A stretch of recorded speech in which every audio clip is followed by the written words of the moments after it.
തിരുവനന്തപുരം വഞ്ചിയൂരിൽ കുടിവെള്ള പ്രതിസന്ധി തുടരുന്നു. വഞ്ചിയൂർ 82-ാം വാർഡിലാണ് 6 ദിവസമായി ജലവിതരണം മുടങ്ങിയത്.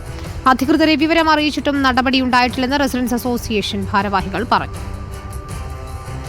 തലസ്ഥാനത്ത് 5 ദിവസം ജലവിതരണം മുടങ്ങിയതിനിടയിലാണ് വഞ്ചിയൂരിലെ ഋഷിമംഗലം റെസിഡൻസിൽ കഴിഞ്ഞ 10 മാസങ്ങളായി ജലക്ഷാമം രൂക്ഷമാണെന്ന വാർത്തകൾ പുറത്തുവരുന്നത്. 300ഓളം കുടുംബങ്ങളാണ് ഋഷിമംഗലത്തുള്ളത്. ജലപ്രതിസന്ധിയെക്കുറിച്ച് അധികൃതരെ അറിയിച്ചിട്ടും യാതൊരു പ്രതികരണവുമില്ലെന്നാണ് ഇവിടെയുള്ളവർ പറയുന്നത്. കഴിഞ്ഞ ഒരു 3 മാസം ശരിക്കും പറഞ്ഞാൽ ആറ്റുകാൽ പൊങ്കാല കഴിഞ്ഞതിന് ശേഷം ഞങ്ങളുടെ വെള്ളം സ്കർസിറ്റി തുടങ്ങി. ആ വെയിൽ സമയത്തൊക്കെ ഭയങ്കര കഷ്ടമായിരുന്നു. അന്ന് കോർപ്പറേഷനിൽ നിന്ന് വെള്ളം കൊണ്ടുവന്ന് ടാങ്കറിൽ കൊണ്ടുവന്ന് തരുമായിരുന്നു. അത് കഴിഞ്ഞപ്പോൾ തീരുമാനിച്ചു അങ്ങനെ കൊടുക്കണ്ട, അത് പൈസ കൊടുത്താൽ മതി എന്നുള്ളൊരു തീരുമാനമെടുത്തു. അതോടുകൂടി നമ്മൾ പൈസ കൊടുത്ത് വാങ്ങിക്കേണ്ട ഗതികേടിലെത്തി. ഇപ്പോൾ അതുമില്ല. എന്താണെന്ന് വെച്ചാൽ അവരുടെ ഒരു ചെറിയ വണ്ടിയില്ല, വലിയ വണ്ടി കൊണ്ടുവന്നു കഴിഞ്ഞാൽ നമ്മുടെ വീട്ടിൽ കയറാൻ പറ്റില്ല. ഋഷിമംഗലത്ത് ജലവിതരണം മുടങ്ങുന്നത് സ്വാഭാവികമായ അവസ്ഥയാണെന്നാണ് കൗൺസിലർ ഗായത്രി ബാബു പറയുന്നത്. വെള്ളം കിട്ടാത്തതിന് കാരണം ഗേൾസ് ഹോസ്റ്റലുകൾ പ്രവർത്തിക്കുന്നതെന്ന വിചിത്രവാദമാണ് കൗൺസിലർ മുന്നോട്ട് വെക്കുന്നത്. നഗരത്തിലെ പൊതുവായ കുടിവെള്ള പ്രശ്നം പരിഹരിക്കപ്പെട്ടാലേ അവിടെയും പരിഹരിക്കപ്പെടുകയുള്ളൂ. അല്ലാതെ ആ പ്രദേശത്തിന് മാത്രമായ ഒരു പരിഹാരവും നമുക്ക് പറയാൻ കഴിയില്ല.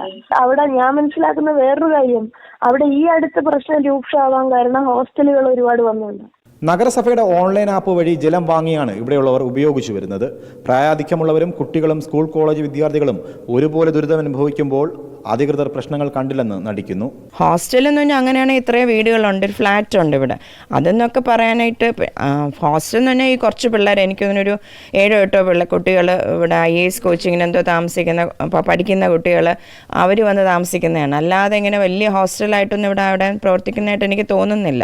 അപ്പോൾ ഇപ്പോൾ ഒരു വീട്ടിൽ 4 പേരുണ്ട്. അപ്പോൾ ഒരു 7 പേരും കൂടെ ഉണ്ടെങ്കിൽ അവർക്കും വെള്ളം വേണമല്ലോ. അത് ഇപ്പോൾ ഹോസ്റ്റലിൽ വന്നത് കൊണ്ടാണ് വെള്ളമില്ല എന്നുള്ളത് ഒരിക്കലും വിശ്വസിക്കാൻ പറ്റാത്തൊരു കാര്യമാണ്. വാട്ടർ അതോറിറ്റിയെയും വകുപ്പ് മന്ത്രിയെയും നിരന്തരം കണ്ട് പ്രശ്നം അവതരിപ്പിച്ചിട്ടും പരിഹാരം കാണാൻ കഴിയാതെ പ്രതിസന്ധി നേരിടുകയാണ് ഋഷിമംഗലം നിവാസികൾ. പലരും വീടും ഭൂമിയും വിറ്റുപോകാൻ വരെ ശ്രമം നടത്തിയെങ്കിലും വെള്ളം കിട്ടാത്ത നാട്ടിൽ വന്ന് താമസിക്കാൻ ആരും തയ്യാറാകില്ല എന്നുള്ളതും ഇവിടെയുള്ളവർ പങ്കുവയ്ക്കുന്നു. അതേസമയം എത്രയും വേഗം അധികൃതർ പ്രശ്നങ്ങൾക്ക് ഒരു പരിഹാരം കാണുമെന്ന ആത്മവിശ്വാസത്തിലാണ് ഋഷിമംഗലത്തുള്ളവർ. റിപ്പോർട്ടർ, തിരുവനന്തപുരം.